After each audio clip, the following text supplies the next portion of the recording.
Shampoo করার পরে আমি হেয়ার মাস্কটা ইউজ করেছিলাম। সোহাগ হওয়ার পরে তোমাদের দাদাভাই আমাকে এটা কিনে হচ্ছে। কোথায় যাচ্ছি? স্পিসি যায়, কেনা হয়ে সব আছে। এগুলো সব ব্লাউজ বানাটা হাতে না, খুব একটা হাত কাটা ড্রেস ভালো লাগে না। আজকে হেয়ার কেয়ারটা হবে শ্যাম্পু করার পর। ওর ডাক নাম সোহাগ, ওর ভালো নাম আছে। Good morning. সকাল সকাল রেডি হয়েছি, মানে সোহাগ একটু ঘুমিয়েছে, আমি রেডি হয়েছি। আমার অনেক শাড়ি ব্লাউজ সব জমা হয়েছে অনেক দিন থেকে, প্রেগনেন্সি সময় থেকে, তবে থেকে কিচ্ছু বানানো হয়েছিল না। তো এবারে ভাবছি যে না, এবারে বানাতে হবে। সামনে ভগবান সব ঠিকঠাক রাখলে সামনে অনুষ্ঠান আছে। যাই হোক, এবার তো একটু কাজে ফিরতে হবে, শাড়ি টাড়িগুলো লাগবে। তো ওই জন্য সব শাড়ি আছে ওখানটায়, তোমাদের সঙ্গে শেয়ার করবো ভাবছি। তো ওগুলো এবারে আজকে চেষ্টা করবো এক্ষুনি যাওয়ার। যদি আমার বাচ্চা উঠে পড়ে তো এক্ষুনি যাবো না, কিন্তু সন্ধ্যেবেলার দিকে অন্তত আমাকে যেতে হবে। ব্লাউজগুলো একটু বানাতে দিতেই হবে, আর হাতে সময় নেই। আর আমার একটা কোশ্চেন মনে পড়লো, কোনো একজন দিদি বা বোন কমেন্ট করেছিলে, দিদি সোহাগের ভালো নামও কি সোহাগ, না ওর কোনো ভালো নাম আছে? তো এটার আমি অ্যান্সারটা এক্ষুনি মনে পড়লো, মানে এখন এত ব্যস্ততায় ভুলে ভুলে যাই। তো ওর ডাক নাম সোহাগ, ওর ভালো নাম আছে। ভালো নামটা জানাবো বলে আজকে 3 মাস হয়ে গেল, কিন্তু তোমাদের দাদাভাইয়ের সঙ্গে, মানে ভালো নামটা জানানোর জন্য তোমাদের দাদাভাইকে পাশে রেখে ভিডিও করতে চাইছি আর কি, ওকে পাচ্ছি না, ওইটাই হলো ব্যাপার। তো নামটা আমি নিশ্চয়ই জানিয়ে দেবো। আর ওর সোহাগটা হলো ডাক নাম। প্রচুর ডাক নাম, তোমরা তো অনেক ডাক নাম দিয়েছো। ওই ডাক নামগুলোতে জানো আমি মাঝে মাঝে ওকে ডাকি জিষ্ণু, যখন যা মনে পড়ে ওকে নামে ডাকি। আর ওর আরেকটা ভালো নাম আমরা দিয়েছি, স্পর্ধা আর জয়দেব দুজনের, এইটুকু বলে দিই, নাম মিলিয়ে দিয়েছি। কি কষ্ট হয়েছে, আমার নামটা তো জানো স্পর্ধা, অদ্ভুত একটা নাম। তো অনেকেই নামটা ভালোবাসো যদিও, হলেও আমার বাপি নাম দিয়েছিল স্পর্ধা। শ্রুতি মধুর খুব একটা নয়, তবে আমার নিজেরও আমার নামটা ভালো লাগে, আনকমন। এখনো অবধি স্পর্ধা নাম একটাও দেখিনি। তো ওর একটা ভালো নাম আছে, তোমাদের সঙ্গে শেয়ার করব। আর আজকে আমার হেয়ারের অবস্থা মোটামুটি অনেকটাই খারাপ হয়ে গেছে, তো আজকে একটু হেয়ার কেয়ার করব ভাবছি। তার জন্য কীরকমভাবে কি হেয়ার কেয়ার করব শীতের শুরুতে, ওটা আজকে ভ্লগে তোমাদের সঙ্গে আমি শেয়ার করব। তো এই যে দেখো, আজকে আমার হেয়ারের অবস্থা, মানে এখন আমার হেয়ারের অবস্থা খুবই, মানে আগের মতো নেই আর কি। এই আজকে হেয়ার কেয়ারটা হবে শ্যাম্পু করার পর, শ্যাম্পু করার আগে নয়। তো শ্যাম্পু করার পরে কি করে আমার হেয়ারটাকে সুন্দর করব, তোমরা অবশ্যই ব্লগটা দেখো, আশা করি বুঝতে পারবে। সব শাড়ি জামা কাপড় নিয়ে বসছি, অনেক জামা কাপড়ও আছে। মানে কি হয়েছে, এগুলো না পরেছি দিয়ে একবার করে, এগুলো স্লিভলেস আছে। আর এখন একটু মোটুসুটু আবার মানে হয়ে যাচ্ছি, একটু একটু করে দেখছি। আর এখন চাইলেও ডায়েট করতে পারবো না, যদিও খাওয়া অনেক কমানোর চেষ্টা করছি, বাচ্চা ব্রেস্ট ফিডিং করে হলেও। তো এই জামাগুলো আমি সব হাত বসিয়ে নেবো। দেখো মোটা হাতে না, খুব একটা হাত কাটা ড্রেস ভালো লাগে না আমার, যেটা মনে হয়। তো ওই জন্য আমি এগুলো সব হাত বসিয়ে নেব। যদি আবার আমি 1 বছর 2 বছর পরে একটু আবার স্লিম টিম হই, তখন আবার স্লিভলেস করবো। এই যেগুলো সব আমি এখন হাত বসাবো এই কুর্তিগুলো। আর তোমাদের সঙ্গে শেয়ার করি, এই যে এটা আমার খুব পছন্দের একটা শাড়ি। অ্যাকচুয়ালি আমার রানী কালার তো খুব একটা পরা হয় না। এই শাড়িটা আমি ফেসবুক পেজ কলমকারিতা থেকে নিয়েছিলাম, কলমকারিতা, ওখান থেকে নিয়েছিলাম রানী কালারের। আর এটা মেন ভালো লেগেছিল ভেতরের যে ব্লাউজ পিসটা বটল গ্রিন কালারের। তো এইগুলো সব আমি ব্লাউজগুলো বানাতে দিতে যাব। তার আগে ভাবলাম তোমাদের সঙ্গে একটু একটু করে শেয়ার করি। এই যে শাড়িটা কেমন তোমরা জানিও, এটা মাশরু সিল্ক, কোয়ালিটি খুব ভালো এসছে। দামটাও বলে দিই, দামটা 2800 টাকা নিয়েছিল।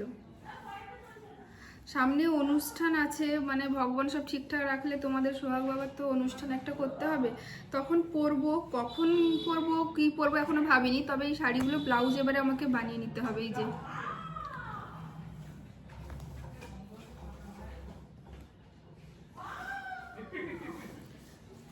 কালারটা কিন্তু খুব ভালো এসছে, ক্যামেরাতে কতটা উঠেছে আমি জানি না, কালারটা ভীষণ ভালো এসছে।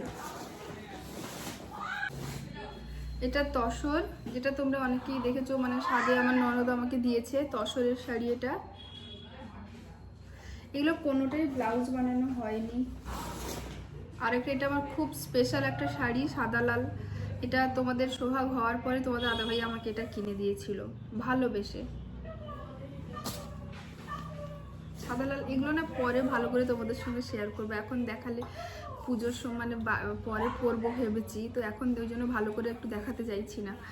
আর এটা তো তাঁত মেলাতে কেনা আমার একটা পিওর সিল্ক ইয়েলো আর ব্ল্যাক কম্বিনেশনের।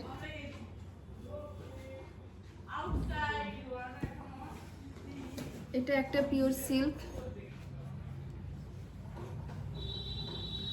এগুলো এখন কেনা না, মানে 1 বছর হতে যায় কেনা হয়ে সব আছে, এগুলো সব ব্লাউজ বানাতে দেব, কেনা হয়ে সব আমার এগুলো আছে। এই প্রেগনেন্সিতে আর এগুলো তো পরা টরা কিছুই হয়নি শাড়িটারই। এই যে দেখো এটা একটা, এটাও দেখতে ভালো। এটা তো আমার কলাক্ষেত্র, চকলেট কালারের কলাক্ষেত্র।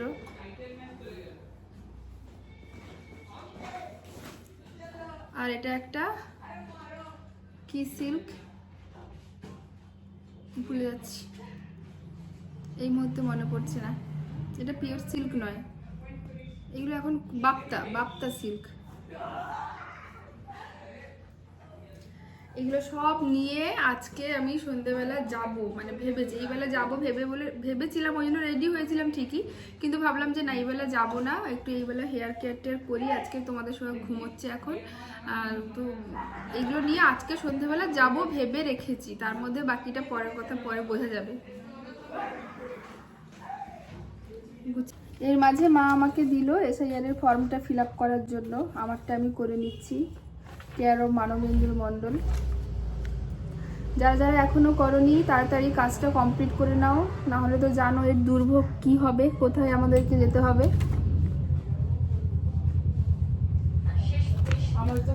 আচ্ছা বাংলাদেশ যদি বলে যে আমি নেব না, বাংলাদেশে তোমাদের প্রমাণ কি আমরা নেব না, কি করে তারা? বাংলাদেশের লোগোরা তারা বললো যে তোমরা যে বাংলাদেশের যে ওর প্রমাণ কই, আমি তোমাদেরকে নেব না, তোমাদেরকে আমাদের দেশ নেবে না, তখন কি করবে? বাংলাদেশে যদি প্রমাণ কই, ওই লোকগুলো তো কোথাকার ও একটা আছে, তাদের তো কিছু তো নথি আছে, নথি থাকে, কিছু থাকবে, ধর কারণ নেই, সেটা এদেরকে পাঠাবে, তখন কি করবে?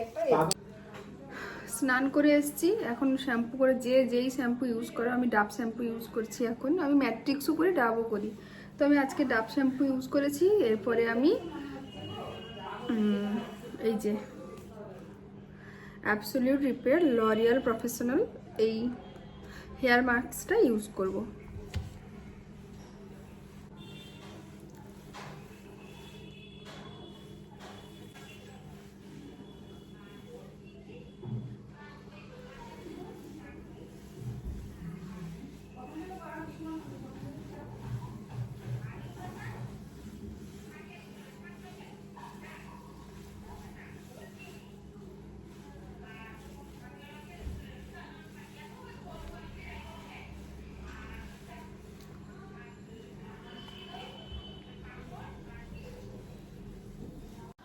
আজকে আমার বাপিকে বললাম, বাপি তুমি চুলটা আঁচড়ে দাও তো, চুলটা পেছন দিকে আমি ভালো করে পাচ্ছি না। তো বাপি দেখো স্কুল থেকে এসেই আমার চুলটা আঁচড়ে দিচ্ছে। সত্যি এইসব মুহূর্তগুলোই তো জীবনের বেস্ট মুহূর্ত, এত বড় হয়ে যাওয়ার পরেও সেই বাবা মেয়ের ছোটোবেলাকার সম্পর্ক সত্যি এখনও খুব ভালো লাগে। দেখো এদিকে আমি হেয়ার মাস্কটা অ্যাপ্লাই করার পরে আমার চুলটা কতটা শাইনি আর কতটা সিল্কি হয়েছে, কারণ আমার কয়েকদিনের চুল ভীষণ অবস্থা খারাপ হয়ে গেছিলো, ভাবছিলাম কি ইউজ করা যেতে পারে। তো যাই হোক আমি এই হেয়ার মাস্কটা ইউজ করেছি, তোমরা ইউজ করে দেখতে পারো, অনেকটাই উপকার পাবে। আর চুলটা সিরিয়াসলি অনেক সিল্কি হয়েছে। আমার কিন্তু অনেক খারাপ হয়ে গেছিলো, বেবি হওয়ার পরে ঠিকঠাক কেয়ার নেওয়া হয়েছিল না।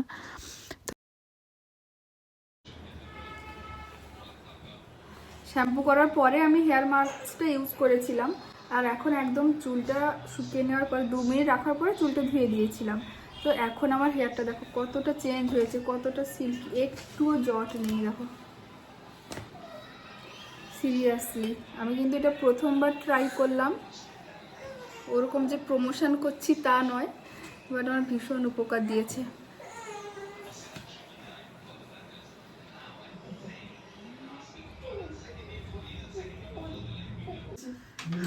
তার সোনামা বেরিয়ে যাচ্ছে। কোথায় যাচ্ছিস? পিসি শাশুড়ির বাড়ি। ভালো লাগছে, চুলটা এখন গুটিয়ে রাখ, এখন ছাড়াবি না, একটু ভিডিও ওই জন্য ভালো লাগছে।